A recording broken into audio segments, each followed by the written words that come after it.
All right, welcome everybody. Fifth Grade Sports back with another video. Right now we'll be talking best fantasy players, 10 fantasy players for the remainder of the season for the NBA. Let's get started. All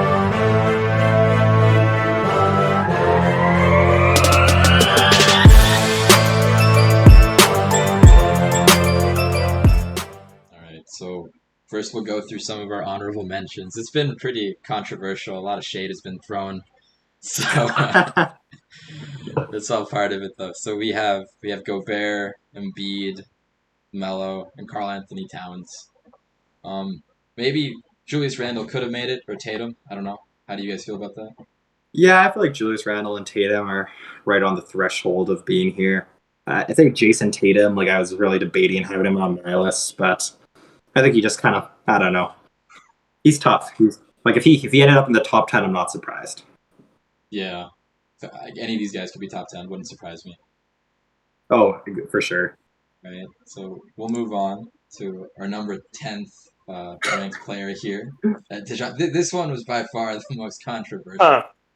Because one of the members of Fifth Bridge Sports did not know who he was, and he was yeah. So that's very I'm not even, I'm not gonna comment on it, but we got Dejounte Murray. I think Yeah. everything on the Spurs kind of runs through him, and they're currently ranked 10th, so I see them pushing for one of the playoff spots.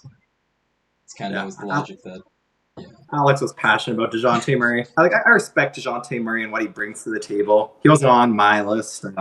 He's someone who's there, but I didn't think he was top 10. Batu didn't know who he was, as we mentioned. So it's all right. But you know what? Batu's learning. He's Just so we're not naming names, like it's a second language thing, I'm trying to catch it. But yeah, I mean, Dejounte Murray, he's been averaging close to a triple double. My rationale was he plays on the Spurs, which is a team who's currently ranked in the West. I'm kind of scared of teams who are low in the standings because they sit players towards the end of the season, and I've got caught up in that before. So because of that, I was a little bit hesitant on Murray, but you know what, he could be there. So tied for 8th, Trey Young. Any comments on this one? Thoughts? uh, when I first saw Trey Young, I personally did not think he'd belong on a basketball court. But hey, he's an impressive player. He definitely carries the Hawks. On days or weeks he doesn't play, Hawks are just miserable. Great for the team, great for your fantasy. I have him in my other league, and he's definitely the one keeping me afloat. Yeah, I mean, on any night he can give you 30 points, 10 assists. Easily. Yeah. Yeah, fair enough. I think they have some injuries right now too, so his usage is probably increased. Mm-hmm. So I guess tied with him would be Paul George. So I didn't have him on my list, but that's just because he's gonna miss the next few weeks, and then I'm not sure what kind of condition he's gonna be in when he returns. If he was healthy, he's for sure on this list, probably much higher. Yeah. Paul George has been, he started off the season, had some really good games, was near the top of the fantasy rankings. Unfortunately, he is missing the next month, but he comes back when that potentially healthy. He's there for fantasy playoffs in time when it really matters. So we'll see who wins. For sure. All right. So yeah, number 7, we got our boy LeBron James. So, I didn't really think of LeBron as a top 10 fantasy player until this recent stretch he's had. But LeBron, respect to the guy, he's 37. He's just dominating the game recently. He's been one of the best fantasy players in the last couple of weeks. So we'll see how he keeps it up. But if he keeps producing at this level and not, resting games and things like that, LeBron could be one of the best fantasy players down the stretch for the remainder of the season. Yeah, for sure. I see LeBron taking on a larger role. I think he's realized that he needs to, that someone needs to put up points, assists, rebounds, and he's gonna be that guy. So I see him doing pretty well. Number 6, we got Luka Doncic. Luka Doncic is, he's got that potential to have a triple double any night. I think he's missed some games with some injuries and things like that, which has kind of held him back from being near the top of the rankings this season. But overall, like Luka's just a great player. Batu maybe wants to. You have some thoughts on Luka? Yeah, I mean, I think whenever I watch this guy play, you forget he is 22, 23 years old.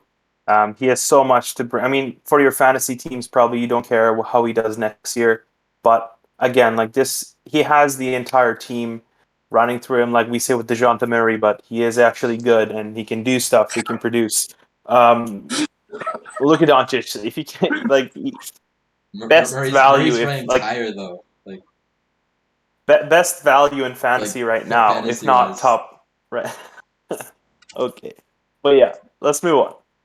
Yeah. All right. So we'll go to number 5. Number 5, we have James Harden with the Brooklyn Nets. I do think Brooklyn has an interesting situation now with Kyrie returning, which kind of maybe we'll see how that affects his value and Kevin Durant's value for fantasy. But both of those guys, they'll be playing hopefully every game and have that potential to just be scoring outbursts and good assist numbers too. So I think Harden's, just one of those safe locks. You know what you're getting from him every night. Yeah, I think Harden, I think he'll end up leading the league in assists for the rest of the season here. Because think about who he's passing to. He's passing to like Kyrie or KD, just people that can Yeah, score from anywhere. those are good guys to dump it off to. Yeah, and I don't know how the other teams would cover these players. Who's covering Harden, KD, or Yeah. your Oh third yeah, best no, for sure. third best defender is going to be on one of these guys if they're not double teaming them. So Yeah, no, it's like if this is a team that's at full strength, like they're just a scary team. I mean, it's tough when there's only one basketball between 3 like elite players for fantasy value sometimes, but I mean they're just that good. yeah, I originally didn't think it would work, and then I think I saw each of those 3 drop 50 fantasy points, and I was like, okay, I was wrong. Yeah. Yeah, I guess we'll move on to number 4 though. So number 4, we have James Harden's teammates Kevin Durant.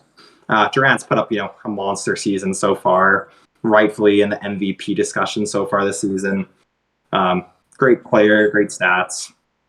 He's a walking bucket. Yeah, definitely someone I just think is like a consistent MVP caliber player. Yeah, I don't think there's much more I'd add on to that. Okay. Let's move on to Steph Curry. Our next 3 are going to be basically our realistic MVP contenders. Starting with Steph Curry, I mean, got nothing to say. He can shoot. He can shoot from wherever. If you're in a categories league and you have Steph Curry in your team, you better be dominating those field goal made and 3 points made. For fantasy points, for points league, 3 points. That he scores minimum 3 points, or will for sure score a mid range. Gets up a lot of assists too, and Golden State has that chemistry that makes Steph Curry shine really well. So he will definitely be, top 3, if not top of fantasy for the remainder of the season. Agreed. Yeah, Steph Curry he's the number 1 option on that team. It just all flows through him whenever he's on the court. Like he's just I had him so pretty good to high. have. I had Curry pretty high. I don't know if he'll take a hit with Klay Thompson coming back. What do you think? Maybe taking some of that usage? Mm-hmm. Yeah, I mean, it's possible for sure with Klay Thompson. I mean, we don't know what Klay we're getting. We haven't watched him play for 2 years, but I do think Curry's a safe bet, though. Like, I think I had him at number 3 on my list. Yeah, just great player. He deserves to be up here. If points are taken away from Curry, that just might add on his assists. So yeah, that's last to say. I see. Let's move on to Nikola Jokic as our second here. This guy's insane. Like Denver's not doing so good because they're kind of plagued with injury right now.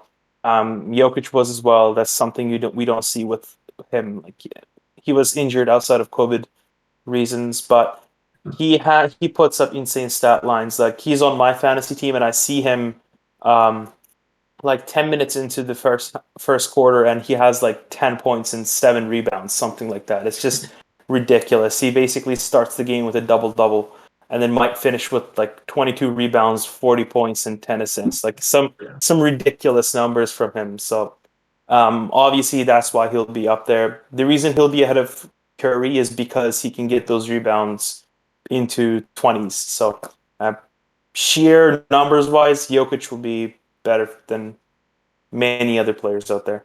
Yeah, a reason I like Jokic, like you said, is like who else is really on that team now with injuries? Like, Yeah. you normally would have Jamal Murray and Michael Porter Jr. like feeding into some of that fantasy value.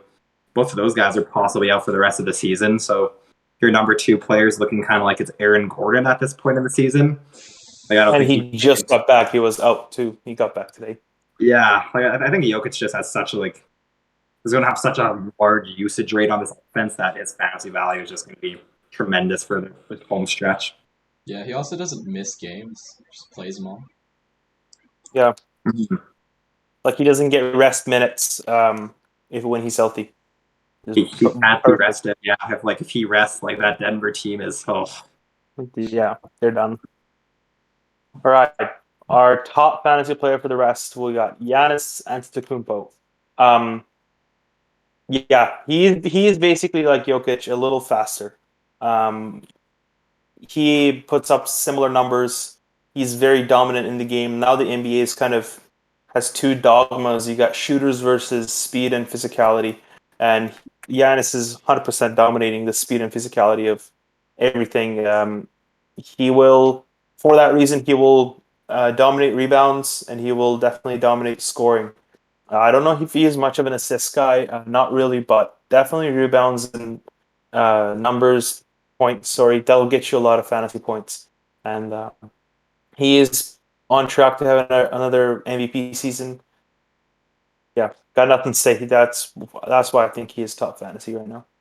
yeah. I mean, I'll add, like you said, he's averaging 6 assists on the year. Like when he just attracts that much of the defense's presence, he just kicks it out, gets an assist pretty easily that way. So he's just a dominant player. Defense especially, he just fills the stat sheet everywhere and just consistent. You know what you're getting from him. He's been healthy all year. He deserves to be number one. Yeah. For sure. So those are our top 10. Let us know if you agree, disagree, if you would have had somebody else maybe at number 10. Drop a comment.